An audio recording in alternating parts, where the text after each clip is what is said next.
Mitchell. Lane 2 from Wayne, Matt Brittingham. Lane 3 from St. Xavier, Max Bierman. Lane 4 from Centerville, Brian Clark. Lane 5 from Sycamore, Stephen Winkler. Lane 6 from Turpin, Tommy Easley. Lane 7 from Oak Hills, Jared Yegi.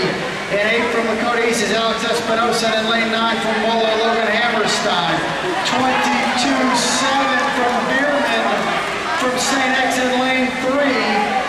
47-8 is what it took last year. These guys are getting